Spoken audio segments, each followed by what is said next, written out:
Good morning mga ka-kung-fu.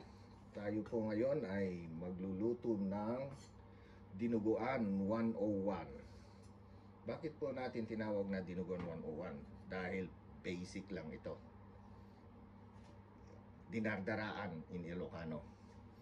Ito po ang ating mga sangkap, baboy, belly na chinachap ko na, tenga or maskara, at syempre yung dugo.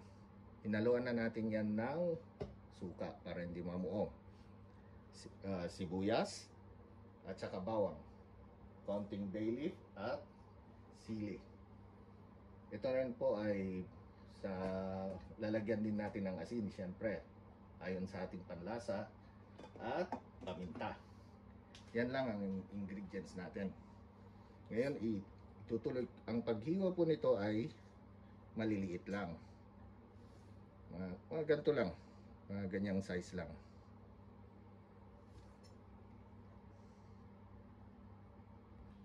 Ngayon, ang una natin gagawin ay maglalagay tayo ng mantika. Konting mantika kasi kailangan natin igisa. Bawang. Hintayin lang natin mag-brown ng konti ang bawang.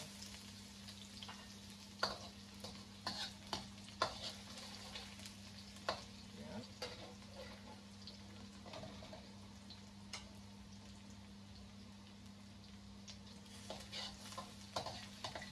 Ayan.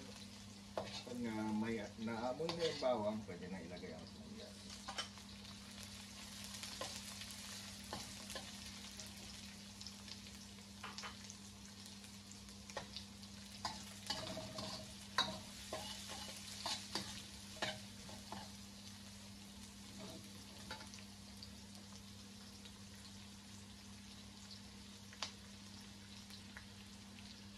Ang sunod natin ilalagay ay itong pork belly.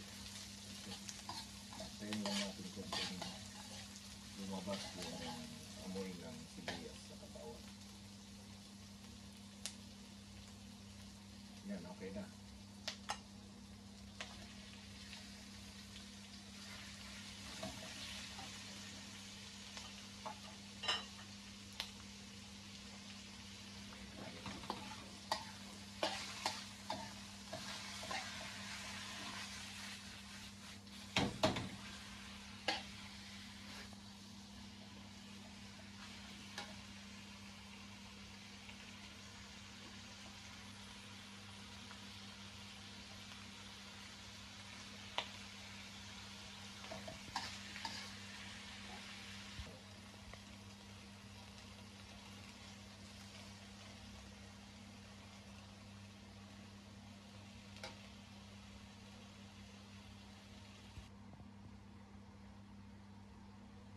Okay, isalin na rin natin itong tenga.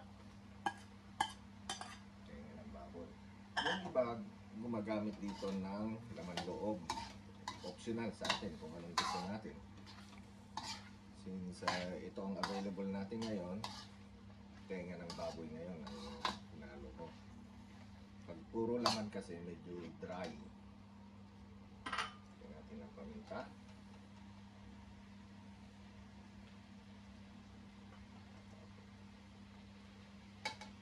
And then bay leaf.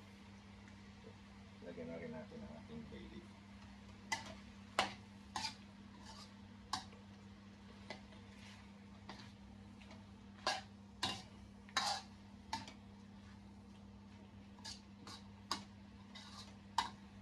Ngayon, lalagyan natin ng tubig. Tapos ipakuluan lang natin hanggang sa lumambot.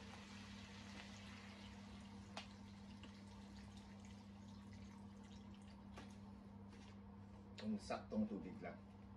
Hindi naman masyadong dahil pakukuloyin natin dati ito hanggang kumunti yung tubig niya bago natin ilagay yung dugo.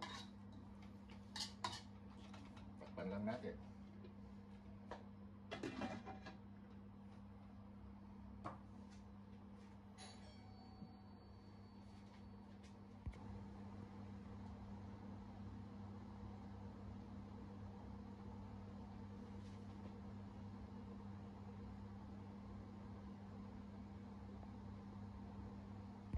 Cooking with Millennials.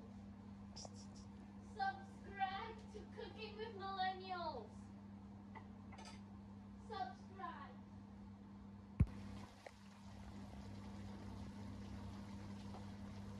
Ha?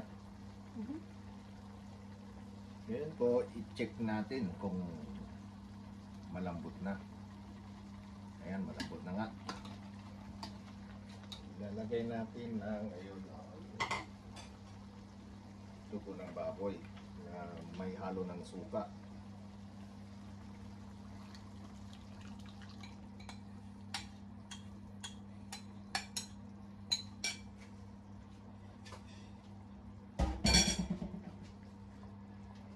Haluin lang natin.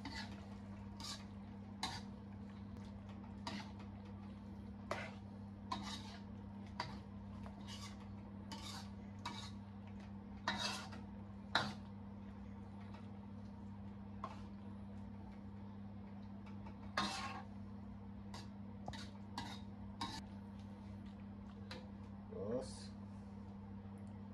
suka.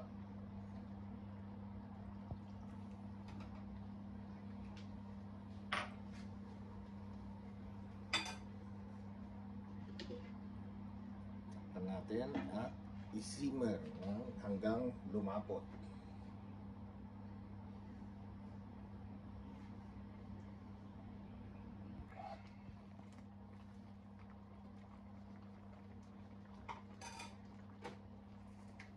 Final adjustment.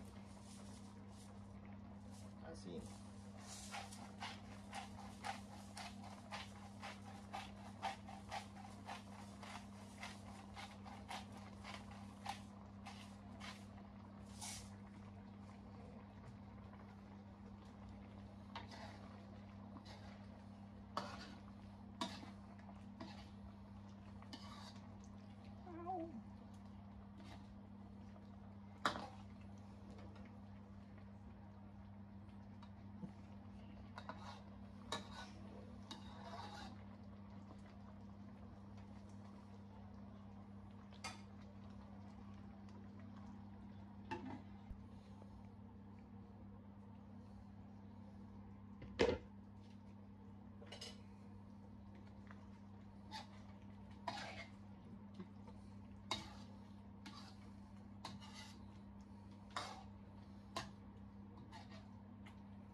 Super.